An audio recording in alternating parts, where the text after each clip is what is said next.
good afternoon, or yeah, it should be afternoon where everyone is, but good afternoon, everyone. My name is Cyekeia Lee. I serve as the executive director of the Detroit College Access Network here in the city of Detroit. But I also have the honor and privilege to be a Swipe Out Hunger board member and have just thoroughly enjoyed being involved with food justice and eradicating food insecurity on college campuses for a very long time. So happy to be here with you all today. I would like to just reiterate a couple things before we get into an amazing panel today. As lifted up before, this is being recorded. You will get a copy of the recording in your email tomorrow. So if you are taking frivolous notes or just trying to keep up, no worries. Everything will come to you.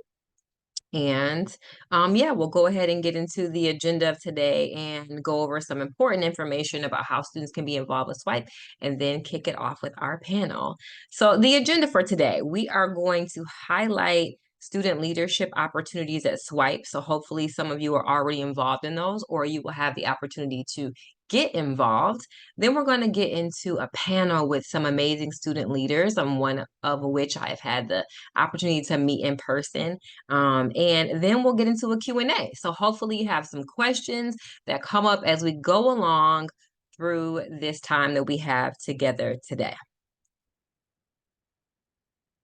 So let's get into these student leadership opportunities at Swipe. First off, I want to talk about advocacy because that is so very important in the work of just looking at food insecurity on college campuses, because I believe that advocacy is one of the ways that we can make the greatest change. And so student volunteers can participate by working with Swipe's advocacy team to support hunger-free campus legislation in states nationwide by a couple different ways. That includes sharing of personal testimonies, meeting with legislatures, which is really important. I've had the opportunity to meet with some state legislatures and to actually go out to Washington, D.C. And the one thing they always ask me is like, can you bring some students with you so they can share their insight? I also believe in nothing about us without us. So if you would like to get involved on the advocacy end, I strongly encourage that. You can participate in lobby days and so much more. The next thing that I want to lift up is a Student Leadership and Advocacy Council, which we have coined the term SLAC. You will get to hear from some of our panelists who are actually involved in SLAC. And this is a cohort of student leaders that supports SWIPE by sharing ideas, helping assess programs and resources, and they truly represent the student voice. So that is the second way. And then the third way is student internships. A lot of you are on campuses right now. You know how vital and important student internships are, or maybe you're going into break, but as you are on your collegiate journey, you're going to need an internship, right? And so Swipe Out Hunger has paid internships for students to work within various departments at Swipe, including programs, advocacy, comms. You know, we live in a day and age where you got to put stuff on TikTok and all of those things, and we need younger people to be able to do that. And also in support of departmental operations and initiatives. So if any of this sounds like you, please subscribe to our newsletter to stay updated on future opportunities at, oh, it's in the chat, so you can subscribe there. All right, next, the moment that we have all been waiting for. I am going to ask the panelists to turn on their cameras so you can see their amazing faces.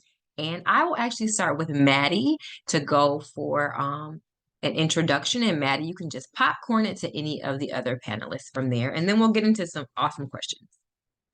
Yeah, so hi everyone, I'm Maddie. I use she, her pronouns. I'm at Temple University in Philadelphia, and I work with the communications department as a social media intern at Swipe. So I'm the one doing the TikTok and helping out with the Instagram. So I'll pass it to Jay. Thank you, Maddie. Hi, everyone. My name is Jay. I use he, him pronouns. I am a recent graduate from Michigan State University. And then I am also currently serving as the advocacy intern at Swipe Out Hunger. And I've been doing a lot of our on-the-ground student mobilization stuff for the Hunger Free Campus advocacy movement in Michigan. So nice to talk to you all and be on this panel. And I will pass it over to Ariana. Thanks, Jay. My name is Ariana, and I'm a recent graduate of Florida State University, and I've been a member of student leadership and advisory council with Swipe Out Hunger for the last few months. And I've also been involved in different lobbying and hunger blog writing in the last few years. And I'm excited to speak with you all. Hi, everyone. My name is Bella. I use they, them pronouns. I just graduated from Oakland University in Michigan with my Master's of Social Work. Yay. And I was a member of this year's Slack coalition, and I was also the manager of our campus food pantry at Oakland University for 2 years. So I'm also looking forward to speaking with everyone today. Thank you all for those great introductions. I'm like, man, I don't even need to say anything else. You all are doing some amazing work. Congratulations to everybody that's graduating. Love to hear the Michigan sides. Go Grizzlies. Bella, you get that. Yep. And then Jay, I got to work with you at Michigan State, but Ariana and Maddie, we love your institutions too. So no worries there. But again, congratulations to everyone. So I am going to dive in with the first question. I am going to ask Ariana to kick us off. Um, and then you all can jump in where you feel, or you can popcorn to someone else. But how did you get involved in food security work? And part B to that, and let me know if you need either part again, what made you interested in addressing hunger on campus? Thank you so much for this question. I grew up in the zip code 32304, which is the poorest zip code in the entire state of Florida, even after you remove all of the college students, which is important because it's a college town. And so we discovered that over 90% of our residents exist underneath the Alice line, which is the poverty line in Florida. I've been involved in food security work for about as long as I can remember. I helped my grandparents run a food bank, and when COVID hit, I was the sole facilitator of that food bank at their church. I was been serving meals at the homeless shelter since middle school, all of that. And then when I came to college, I joined a sorority, and that sorority's main philanthropic focus was fighting hunger. And while they were doing great work fundraising, there was a vast misunderstanding of how hunger worked. And several of the women in this sorority didn't know that college students could go hungry or were actively facing food insecurity, but due to the stigma, didn't think that it applied to them. And so I started working with our philanthropy team and our DEI teams and our wellness teams to start addressing it within our own chapter. And then that slowly it expanded off of our sorority and all across our campus. And we started doing food distributions for our entire campus community. We started growing food in our campus community garden to donate to the food pantry. And I even started going into talking about SNAP and how SNAP is specifically important for college students, and was able to create a SNAP registration workshop in collaboration with our Food for Thought Pantry, our Office of Financial Aid, case management, the Department of Children and Families in Florida, and more. And it just kind of kept snowballing from there, because after I started working on that, our school's Office of Governmental Affairs called me in to help them decide if Hunger Free Campus grant bill should be on my college institution's lobbying list. And I was like, yes, of course it should be. And then I trained student lobbyists on how to talk about Hunger Free Campus grant bill with our legislators. So realistically, it's just something that I experienced, the majority of my neighbors experienced, and it was one of those things where I don't think I could have gotten away from it if I wanted to. It's just something that I knew was right. Thank you for asking that question. Wow, thank you for providing all of that like firsthand experience and just wealth of knowledge, and joining with your sorority and making sure that they best understood things. Bella, do you want to share how you got started? Absolutely. So I was hired as the manager of our campus food pantry the first year of my program.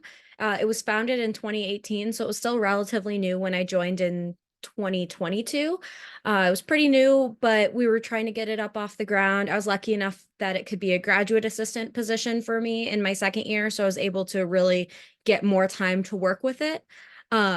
I had been at Oakland. I got my master's there and my bachelor's there. I didn't know that we had a food pantry until I realized it was hiring.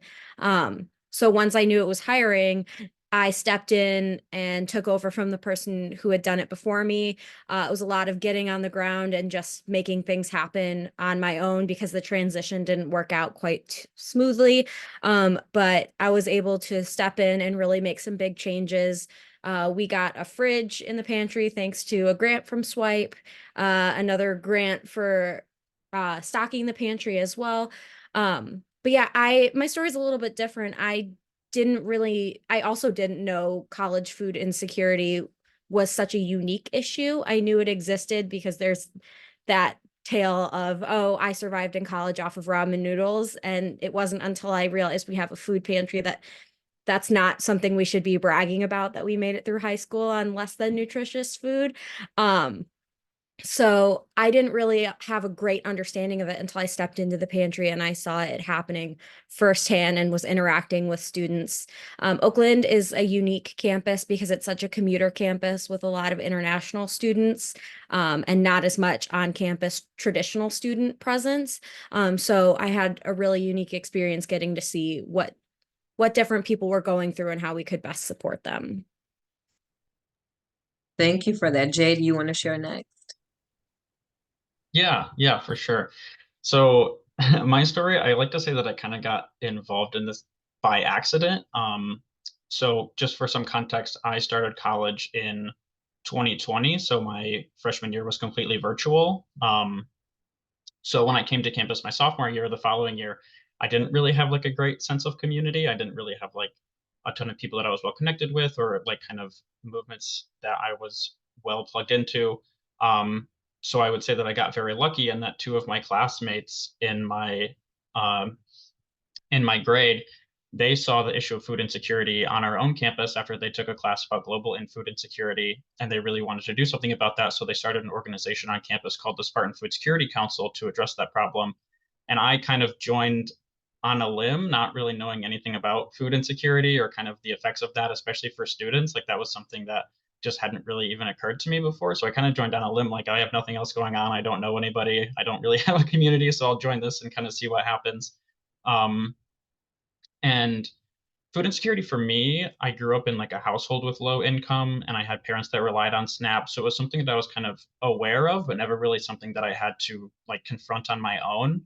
And I think that the issue really started to connect with me when I got into my junior year and I had to move off campus and I became very food insecure and having to figure out how to afford and obtain my own food as a low income student, working several jobs and kind of really confronting that in a very personal way really made me realize like how much of an issue that is and how it affects people.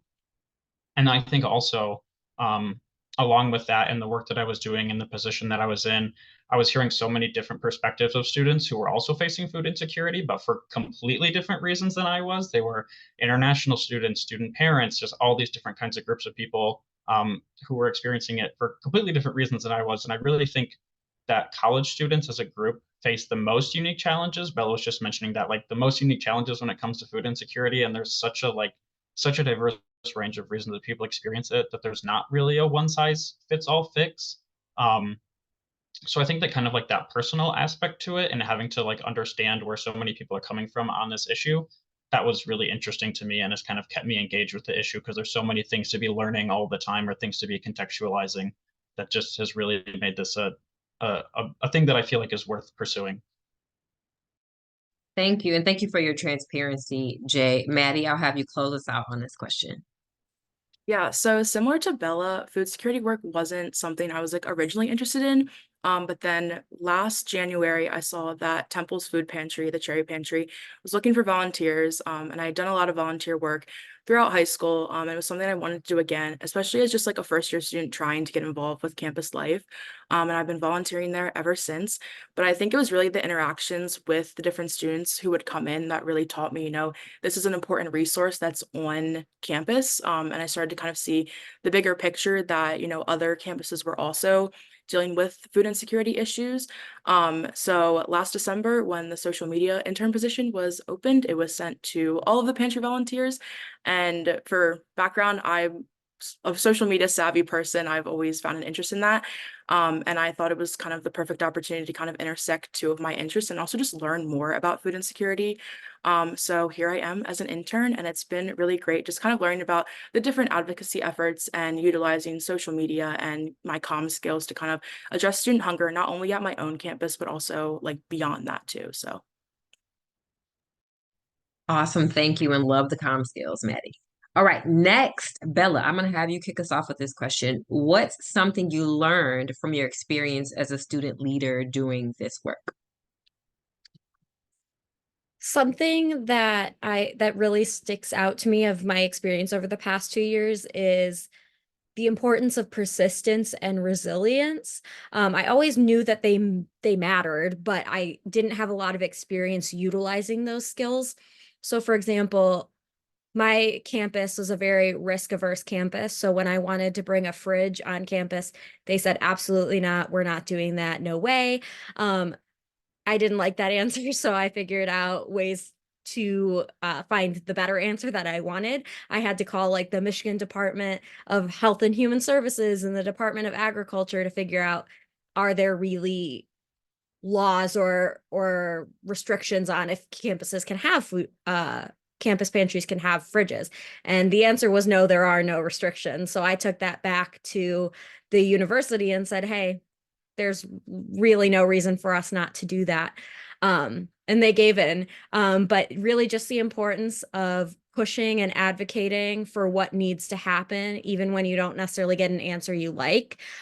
Just keep pushing, see what you can do.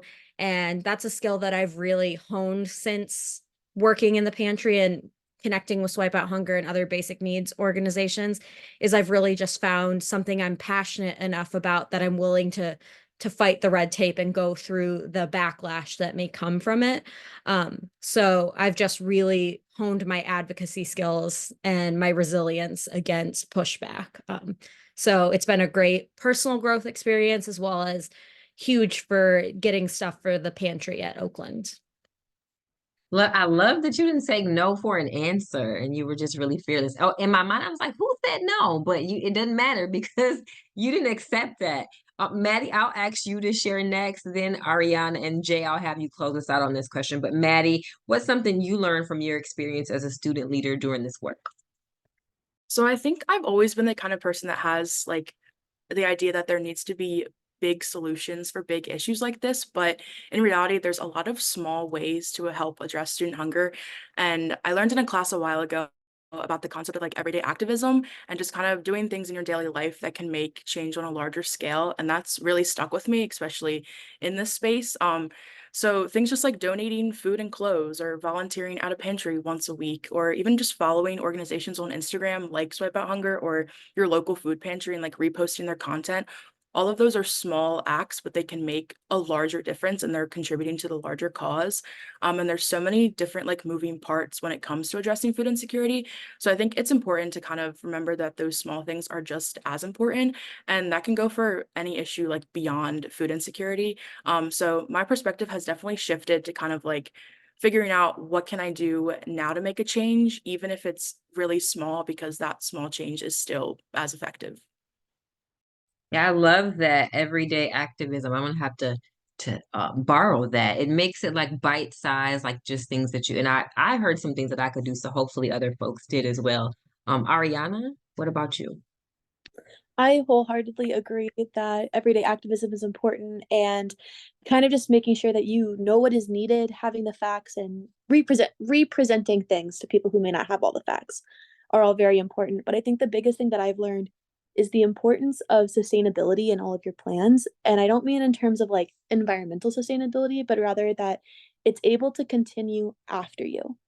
Something that I've experienced on my campus is that a lot of our administrators, even our legislators, have some hesitancy to work with students, not because they're not brilliant, not because their ideas aren't good, but because several initiatives are spearheaded by students, are brought to life, and then die out as soon as they graduate. Most students will not be there after 2 years for master students, 4 years for undergrad. And so you have to figure out a way to make sure it's going to happen even after you leave campus, or especially if you're leaving the city. And the way that I've been able to do that is by working with organizations like Swipe, but also like my campus organizations that are familiar with hunger. For example, my campus food pantry, we were doing monthly free food distributions for the last 2 years. And they started getting to the idea that they didn't know if they wanted to continue or not anymore because they just didn't have enough consistent volunteers. And so I've been currently working with our student government alongside some other students to see if we could get our student government identity-based agencies and bureaus like our mental health council, the Women's Student Union, the Black Student Union, Veteran Student Union, to have them all agree to take 1 month of the year where all they have to do is supply 3 volunteers, but then they get to claim that they sponsored a food distribution. And then so that they get out of it is a pre-planned event that they don't have to pay for, that they can still make their own. Like, for example, they can bring recipes that are specific to their culture based off of the ingredients that we have. And so it still works toward their mission statement. They get to claim an event that they don't have to pay for and they don't have to plan, but we get the volunteers that we need sustainably. That way, when I leave, there's still people there. The movement is still going. And I'm not leaving my administrators with just more work on their plate when there's already so much to be done when it comes to food insecurity. And so I think sustainability is really the most important thing. Listen, Jay, before you go, wow. That is amazing. Like that makes it like cross sector on campus. And I love that you mentioned that folks can do their own recipes that are unique to them, because sometimes that just makes it more relatable for the folks that they interact with, or their student organizations interact with. So loving all of this. And then Jay, close us out with this. What's something you learned from your experience as a student leader doing this work? Yeah, for sure. So the work that I've done in this space has been almost entirely advocacy focused, which I think has given me a pretty different perspective than a lot of the like on the ground service work that people do in this area. Um, so I would say that by far my like biggest takeaway, and it's something that you actually mentioned earlier, Cyekeia, is like the power and the influence of the student voice in doing this work and the importance of including that. Um, my experience in advocating for the hunger-free campus legislation that Swipe Out Hunger has been focused really on our movement in Michigan, which we're very proud that has been almost entirely student-led. We've had student leaders at the front of this movement since the start. And I really think that we've been super intentional about making sure that outlining that students are the experts on student hunger, and their stories about their experience with student hunger can be really some of the most powerful tools that we have to make change in this area. Um, so like for an example, one of the first things that I did as part of this movement is take part in a lobby day where we took a group of 20 students into a bunch of legislators' offices to tell their stories and talk about why this is important to them and how hunger-free campus funding could affect their campus. I know Bella did something similar with her pantry as well, and we had great success with both of those events. And we really think that like mobilizing this student voice has been really just the best way to push for change, and also to educate legislators that this is an issue that they need to be paying attention to, because I feel like just the same as most of the general population, legislators as well as students, like so many people don't even think about this as an issue. So when you have, you know, a group of 10, 20 students coming into your office and saying, hey, this is something that we care about, will you sponsor this legislation? That's a really, really hard thing for them to say no to. So I would say that that has been kind of my biggest takeaway. It's just the power and impact of that student voice. Wow, thank you. And so you all have really started to answer some of the other questions. So we have two more that I will read off to you, and then we'll open it up to folks that are joining us today. I will let anybody nominate themselves as tribute to go. Hopefully y'all catch the Hunger Game reference there. Okay, good. Okay, you're making me not feel too old. Okay, so the next question. Is there anything you wish more students and people in general knew about college student hunger? And, you know, I can tell you from my perspective that I know it has no face and no race, right? But sometimes when we're talking about student hunger, like people automatically start to paint this picture of what that looks like. And so that's one thing that I wish more folks knew. But from your perspective, being close to the work, being students, what is something that you wish more folks knew about this topic? Ariana, take it away. Yeah, so I want to just kind of re-echo that. There is no face. And like I said, I think there just really is still that stereotype there of what we think it's supposed to look like. And the reason why I wanted to say that is, like I said earlier, I was part of a sorority. And I think if I told you that a Greek life member was food insecure, you'd look at me funny. But most Greek life members have a meal plan that only works for lunch and dinner Monday through Friday. And they are not fed on the weekends. They are also not allowed to use the kitchens in their homes because they're commercial kitchens. Often, they're not allowed to have a fridge, meaning that every single weekend, they have to fend for themselves with no kitchen and no refrigeration. And if you paint it that way, that's expecting them to go out and eat out, essentially, every weekend. And it is not uncommon to hear Greek life members say, oh, I had Cheez-Its last weekend for dinner. Like, it's just not uncommon. And that's something where I feel like it's not uncommon for me to hear in several spaces. Oh, well, you know, she's a sorority girl, so like obviously she doesn't need the help, but like her friend does. And I'm like, why'd you just have to say it that way? You don't know that. And because we just associate that with a higher wealth status, but we don't know everyone's specific experiences because it's not just availability, it's accessibility. And going even further into just kind of those concepts of just we don't know what it looks like, we don't know what it sounds like.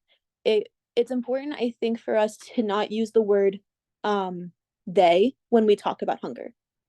I think this is something I hear a lot where we're like, students, they can go get help instead of we or you, like a generalized you. Because when we say they, we're othering the person, we're othering the problem and making it almost non-inclusive to the person we're talking to. And so if we're trying to talk in a group setting, especially if we're trying to talk to students, or we don't want to say, oh, if you're if students who need help, they can go to the pantry. We can say, you can go to the pantry, or we can go to the pantry as students. It starts to change the narrative little by little. So I think just like the power of words and like remembering how we're talking about things is really important. And it's something that I wish more people paid more attention to. I hope that made sense. It made lots of sense to me. So yes. Anybody else want, and you don't have to raise your hands, you could just come off mute. So it's very formal when you do that. So Bella, take it away. My bad. Hand lowered. But one thing that I also wanted to touch base on is how important it is to be informed about resources so that you can then be a voice for those who may not know. So for example, like if you're a figure at your campus, knowing a little bit about SNAP benefits for students. I did a collaboration with the Student Basic Needs Coalition to help get more students to apply for SNAP benefits. And I believe on average, those who applied were eligible for like $203 a month towards their groceries, which is a huge amount for a low-income college student to be able to put towards perishables or non-perishables, depending on their living situation. But they don't know these things exist. I think people have this perception of who can use SNAP, and it's not college students in their head. So I've had a lot of college students come to me and say, oh, there's somebody who needs it more than me. That's not really how the benefits work, but they don't know that. And there's all this stigma around asking for assistance. So if you are in a position of power or privilege, to take the time to educate yourself so that you can be a voice for other folks.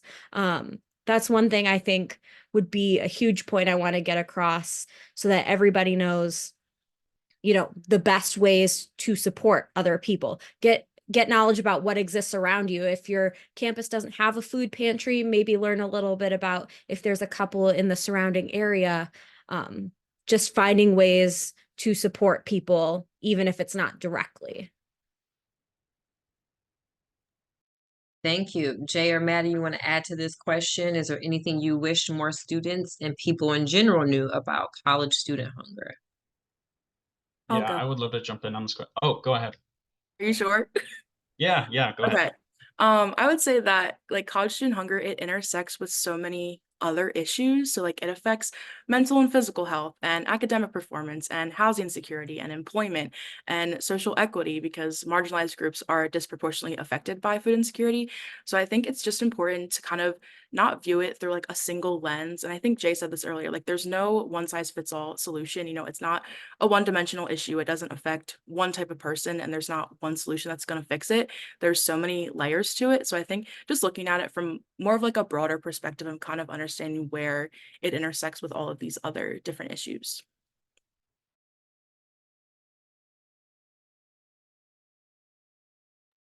Jay?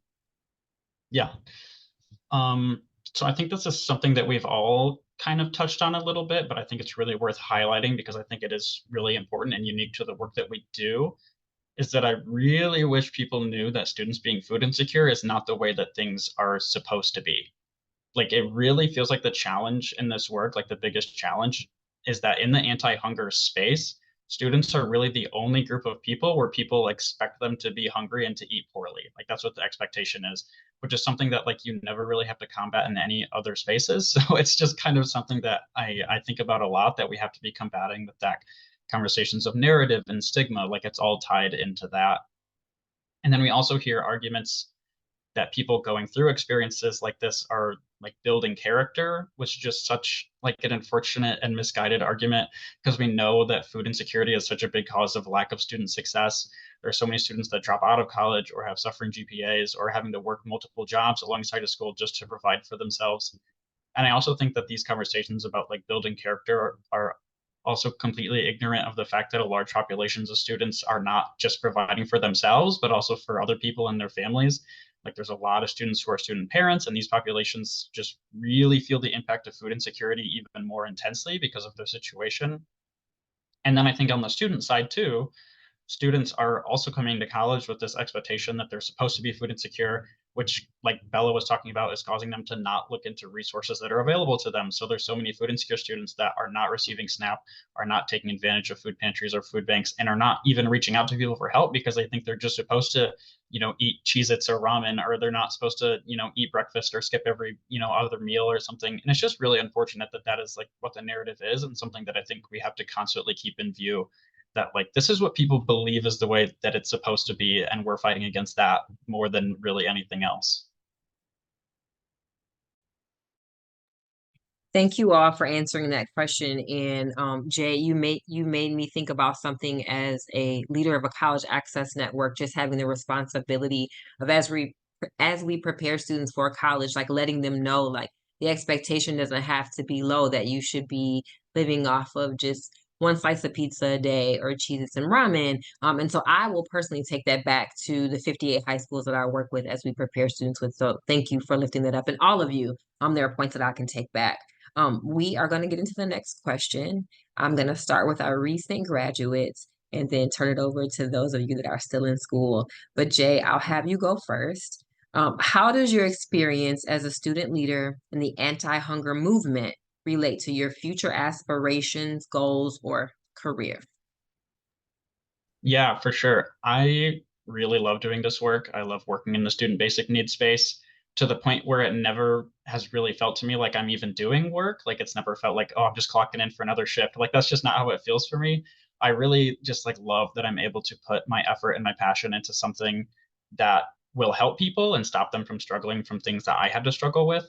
And I really hope that in wherever I end up next, I'm able to continue to do that. Um, and I think that my work in this space, especially in food insecurity, like Maddie was talking about with the intersectionality, I think it's given me a lot of insight into issues beyond just food insecurity. I think student basic needs and security is so intersectional, like we talked about. And I think I could find myself being fulfilled in a lot of those spaces. And all these things are really just tie back into kind of broader college accessibility as well, where I think there's a lot of work to be done there. So doing this work has really put a lot of that, I would say, like into scope for me, and has kind of contextualized a lot of that in the way that these issues interact. Um, and yeah, I did just graduate this past month, so I'm still kind of figuring out exactly what that looks like for me. But it is really hard to imagine myself doing something outside of this type of work. Well, I hope that you're able to follow your passions, and the fact that it doesn't feel like work is awesome. So whatever you do next, hope it doesn't feel like work when you go into it. Bella, I'll go on to you as a recent graduate. How does your experience as a student leader in the anti-hunger movement relate to your future aspirations or goals or career or otherwise? So I have said it time and time again, and I'll scream it from the rooftops if I can, but Swipe really helped me unlock a passion that I didn't know I had. Once I started working at the food pantry and creating these connections with Swipe and other organizations and members of Slack, like a couple of folks here, I just unlocked this new passion for advocacy and supporting college student basic needs work. So ever since I started working with them, it really opened up my eyes to, I think I could do this. Like this could be my career path. So similar to Jay, I am still on the job hunt. Big kid job hunting is hard, y'all. But we're making it happen. And I also hope to do some work in similar realms. I'm a big fan of grant writing, program management, advocacy work. So any and all of those things are things that Swipe has helped to cultivate as well. So we'll see what the future holds, but I owe a lot of my current direction to Swipe. So I'm very thankful. Bella, I guarantee you, if you lead in job interviews that you like to write grants, you'll have no problem. Fine. I promise you that I'm going to write it down that you said that, because I may come circling back. So Maddie, I will take it on over to you. How does your experience as a student leader in the anti-hunger movement relate to your future aspirations, goal, or career? So I would say in general, I think my goal is just always to learn more. I'm a very curious person, and that's kind of what led me to this space in the first place. Like I mentioned before, I never really thought I'd be part of the anti-hunger movement, especially not in more ways than one. So having kind of this hands-on experience volunteering at the Cherry Pantry and now being a social media intern and kind of learning how a nonprofit functions and helping to, push out that information on social media. And I am still in college right now, and I'm learning. Basically, my major is focused on learning how to use the media as a positive tool for social change. So being a student leader has definitely shown me that like I'm exactly where I need to be. I've learned so much from these experiences, and I've met so many amazing people at Swipe along the way. And honestly, like Bella said, I really do owe a lot of like this passion and determination to Swipe because they kind of showed me like this is the type of space that I want to be in after I graduate. It might not exactly be with the anti-hunger movement, but I've definitely gained a lot of like confidence and skills being a part of it. So I know that wherever I end up, that these experiences are definitely going to help me get to where I'm going. Love it. I love that major. I'm like, when did they create these kind of majors? They did not have these 20 years ago. Okay, Ariana, I will ask you the same question. How does your experience as a student leader in the anti-hunger movement relate to your future aspirations or goals, career or otherwise? Thank you for asking this question. Similar to Bella and Jay, I graduated last week when my degree was in editing, writing, and media, and I have a minor in public administration and nonprofit management. So when you hear that, you're going to think of Swipe, I feel like, or you're going to think of just in general nonprofits or helping people. I have a lot of experience in different museums and things like that, but specifically within the anti-hunger movement, the things that I've learned are grant writing. I've written successfully now, earned 3 different grants for different hunger movements on my campus. I have also been able to grow with different stakeholders. I've developed relationships with both state entities as well as campus stakeholders that have gotten very good recommendation letters now for moving forward with my job applications. And I'm not entirely sure what comes next for me because, as Bella said, getting a job right after graduation is kind of daunting. And I'm trying to give myself just a little bit of time with my part-time job until I'm ready for that. But right now, the biggest thing that I am trying to just keep on doing what I love, which is helping people and educating people about the anti-hunger movement and that you can receive help if you need it. And I'm hoping to be able to continue doing that in the future. I've applied to a few different food pantries and to a few different college hunger networks to see if I can continue this work. And I hope that I can, because it's something that I enjoy and it's something that I believe is important to have passionate people behind. Wow, and I don't know how to have that in my notes, but congratulations to you as well for graduating. So, and put that, lead with the grant writing and all that you do. Because let me tell you, in nonprofit work, you never need to stop writing grants. So, we have some really good questions that have entered the chat. And so I am going to encourage folks, if you have not put your question in there, to please do so. And then I am going to start with, we have a mix of fun questions and some warm, fuzzy ones, in my opinion. So the first question that I will ask is, besides, and let me know if you need the question again, besides concerns about sustainability, what would you say to someone who is hesitant to include student leaders in anti-hunger spaces on campus, whether that's hesitation to utilize volunteers or give students decision-making power? Anybody want to lead us with this?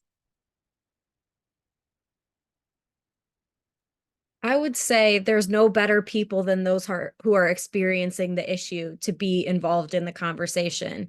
If they're not involved in the conversation, you're potentially taking actions that aren't actually useful. So getting that insight from folks who have the actual experience of food insecurity in the unique setting of a college campus, you need that. You can't realistically make actual helpful change without knowing what the students actually need. And knowing what they need comes from talking to them. If you don't talk to them, you're very removed. And so, like Jay said, Michigan has been very lucky that most of the advocacy efforts here are student led. And I think that is something everybody should strive for because they're the ones who need to lead the charge, given that they're the ones affected by it. So I think we can all take care of that and, make sure that if you're not a student anymore, like I'm not, but make sure the students are at the forefront, encourage that they take the forefront, and you're just a support role.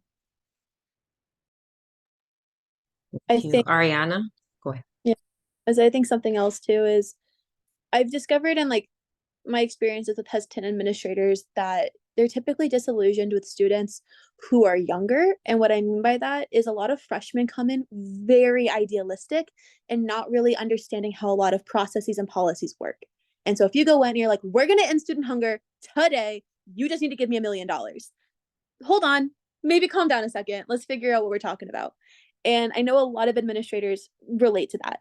And I think it's important that to think about who are you asking for help. I know that sometimes volunteers can be scarce, but just trying to see if you can find the students who are educated, whether it's maybe student government leaders who are seniors, people who are already working in your food pantry, perhaps as part-time, or finding a community service like department on your campus, social work majors, people who are already educated on the issue, and people who are already educated on your campus policies. That way, when you're asking students for advice or involving them in your policies, it's not, you don't have to train them and ask for their advice. You can just go straight to the advice. It might be helpful if you're experiencing an administrator who's more hesitant. Thank you. Any other panelists want to jump in on this before I get into the next question? Okay, because the next question's pretty fun to me. I think it is. So, if you were a common food pantry item, what item, I know, right? I think it's fun. What item would you be and why? I'll give you a couple seconds to think. Food pantry item, what would you be and why? I think I've answered this question before as another icebreaker, so I already kind of have my answer, so I'll go ahead. My answer would be minute rice, like white rice, because I think that it is one of the more versatile things, and it's also I have a personal connection to it because a lot of my meals are based in minute rice and kind of things that you can make with it. But also, I feel like there's so many things that you can do with it and so many applications for what it can do, which I think I always try to strive to be adaptable and able to be knowledgeable about a lot of different things and kind of plugged into different spaces, which I think is very admirable about minute rice. So I will say that's mine. I'll say similarly pasta. I was also thinking about like versatility and like pasta, different shapes, different sizes. There's a lot of different ways to use it. And like I said before, I'm a very curious person and I have a lot of interests and I do a lot of different things. So I think pasta is the best thing to represent me. Y'all are thinking of good answers. I was gonna say ranch dressing because I love ranch and because I'm Midwestern, so it feels like I have to. But it is also versatile because I do indeed put ranch on almost everything. Way to go, Midwest. Ariana. I'll go ahead and maybe say beans. I think beans are able to be used in a lot of diverse dishes, whether like anything that I'm making or what my friends might be making. I feel like we're always using beans in my house. Um, and I have a lot of diverse experiences growing up in extreme poverty, but then also going to private Catholic schools on scholarship, and then coming into college and having an experience both in their first generation college student department and the Office of Financial Aid and in a sorority. And I've been able to bring many different diverse perspectives and walks of life into the conversation. And I feel like having the idea that like being able to be used in diverse dishes like beans and coming from diverse areas of our country kind of feels like it sums it up a lot. Y'all made all these items sound so unique. So thank you. I'm glad that we got that question in. The next question, what is your most memorable moment since joining Swipe in this movement? I have a good one. Okay, so I was able to go to the university's Fighting World Hunger Conference to present, and I got to meet Jay and Cassie and so many other Swipe people in person, and we just hung out and we like went to the farmers market and we watched all the stuff together and compared notes, and it was just so exciting to meet them in person and hang out. So that is by far my favorite Swipe moment. I have two, but they're very similar. I've gotten two grants from Swipe Out Hunger. So the moments when I received those grants, I mean, knowing that my skill to be able to articulate what we needed was enough that Swipe saw the need. And it just made me feel all warm and fuzzy inside knowing that they are behind what our campus pantry was doing specifically and that they wanted to support everything that I was doing. It was one of those self-esteem boosters that I really need to let me know that I was being effective and creating actual change and a legacy that is moving past me. The fridge is going to be there, let's hope, for a very long time. So it was one of those moments of me knowing that I'm creating a legacy and making real change, and that never will leave me. That is awesome. We love the moments when you find out that you get more money. So, who else wants to share next? I can go. I think mine has to be when Jamie, Rob, and Sydney, they were actually in Philly and they came to visit me at Temple's campus, and I was able to introduce them to Annette, who was actually on this call, I think. And we had a really great conversation just about the Cherry Pantry. And Temple also started a Swipe Out Hunger chapter recently, so some students were able to join us, and it was just really great to kind of connect with them in person. Everything is remote, so it was just really cool to be able to meet them in person and kind of just have that connection again. Love to hear that. I can echo as a board member just the touch points with meeting folks in person and being able to vibe. Yes. Yeah, I can jump in and finish up on this question. I think for me, it has to be the day that the Hunger Free Campus bill was introduced in Michigan was just like the coolest thing ever. That was such a cool, like, we had been working on that for a very long time. And then when we actually got to it, it was such a surreal feeling of like, okay, this is something that's like actually happening and something we made happen. And then on that same day, we had a rally where we had students come and speak, and we had our legislative partners come and speak, and we had media coverage. And it was just that was a very, very cool event. We've done a lot of cool things since then of student engagement and pushing the bill forward. But that first day was just super, super cool. Love to hear it. All right. Two more questions in the chat. This one, several layers to it, but grab what you need to be able to answer.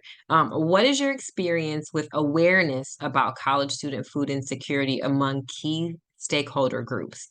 For example, faculty, administration, and students on your campus. So awareness that those stakeholders groups have. And then, how aware is your campus, and what are some ways you work to raise the awareness? And anyone can start us off. So I think my campus, we were not very aware a couple of years ago, but in the last couple of years, we have gotten more aware. And the reason why I know that is because the amount of students visiting our pantry has increased by over 70% in the last 12 months alone. And we have had a couple of natural disasters, but it doesn't spike after the hurricanes and tornadoes. It spikes at the beginning of every semester. And we think that's because we put it in our syllabus statements. Have a huge Instagram push. I go to Florida State University and we hate the Florida Gators. And we started doing a annual Thanksgiving food drive battle where both campuses have a food pantry and they count up how many donations they get for Thanksgiving and compare it. And so we're like, do you want to beat the Gators? Do you want to get them? Donate a can. And even if you don't donate it, you hear it because we put it everywhere. And we've also been able to increase our physical outreach and marketing. For example, we worked for an extremely annoyingly long time to get a permanent food donation bin in our libraries where it is just a box and on the top it has a logo for the FSU Food for Thought Pantry. And having that in the most visible part of our library, as soon as you walk in the doors, right before you swipe your card in order to get in the building, we have every single student who walks into the library seeing the Food for Thought Pantry logo and going, what is that? And or knowing what it is, but being reminded about it. And since then, we have seen a huge increase of use, and we can attribute that to the idea that more people know about us. So I think it's talking about it. I think it's having visible events and having physical marketing and not just virtual marketing has been really helpful at Florida State. So raising awareness plus a little competition. Love it. Competition does help, but I think the physical marketing has been probably Yeah. a piece of it. Like not only having a donation bin, but we put flyers out onto every floor of every dorm. We make sure that we also have like I said, we have those like food distribution events, and having a physical event that we can choose the location of where it's not just at the pantry, but it's also like at our student union has been very helpful, because if you see them physically, it's going to leave a bigger impact than seeing it on Instagram.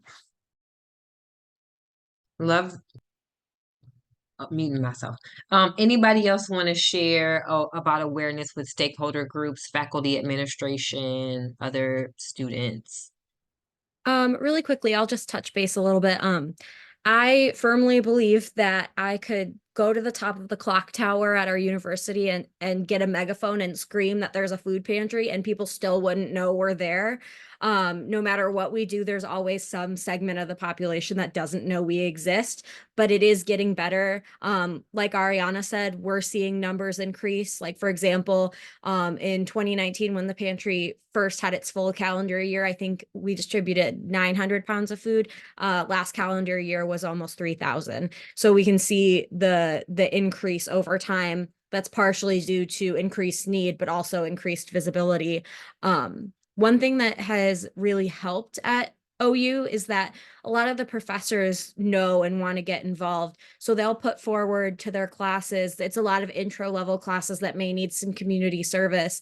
They'll offer the pantry as an option, an easy option because it's on campus. Go get your volunteer hours here, do a project here, get a little bit of extra credit because I'm incentivizing you to go.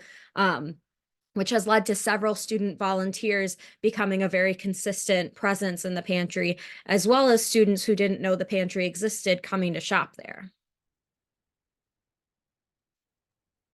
Love that. Before we get into our last question, anybody else want to add on to this? Just raising awareness or faculty? Yeah, I guess I can say one thing quickly is that at MSU, I feel like the speaking to administration in the conversations that I've had, I've actually been quite impressed with the awareness. I feel like they are pretty aware of the issue on campus. The thing that I think we may struggle with the most is that there are so many at our campus, so many kind of diverse stakeholders that are all trying to address the issue separately and aren't really like collaborating or discussing about how they're all working to address this issue in a way that I think things tend to get lost or communication tends to get kind of shifted around and responsibilities get shifted between people who don't really know who's in charge of what. That makes it quite difficult. So I think that there is definitely an awareness, but kind of the commitment and centralization of the effort, I think, isn't quite there, which is something that we've had to kind of work against. Thank you for that. So I'm gonna squeeze the last question in, but truncate it a little bit. And the original question is, I'm gonna ask you to sum it up in one word, if you could. From what you've seen from Swipe's work, how do you see the college food security landscape changing in the future? But I would just ask you to, if you could, sum that up in one word. So I'll give you 30 seconds. The future of Swipe, the future of the landscape of anti-hunger work. If you could sum it up in one word, what would that word be?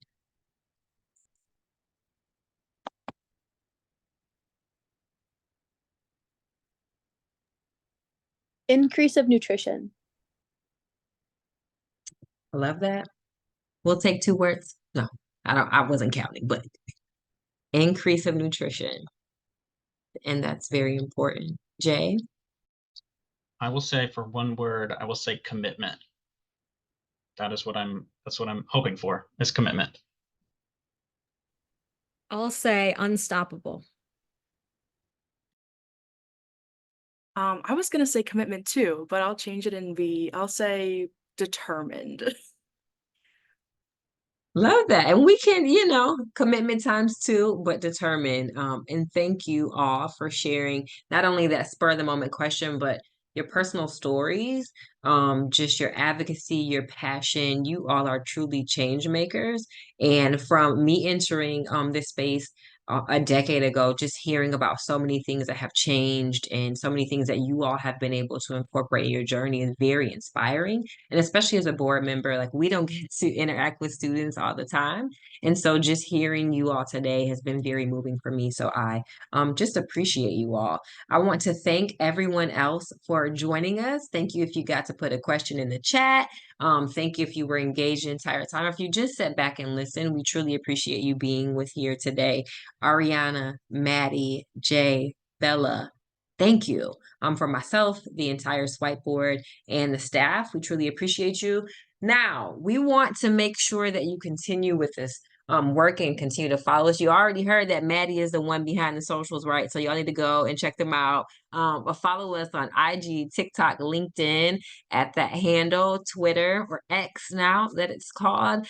Join our network, become a campus partner at swipeouthunger.org. You already heard about the student opportunities that you could have to be involved with. So please think about those. Subscribe to our newsletter. It's a very beautiful newsletter. And if you got a little money in your pocket, you know what I'm saying? Donate. I am a monthly giver, and I can tell you that a little bit goes a long way. And if you aren't able to do that now, just consider doing that in the future. And so I don't know if anyone else at Swipe has anything to add, but it has been a joy and a pleasure spending this hour with you all today.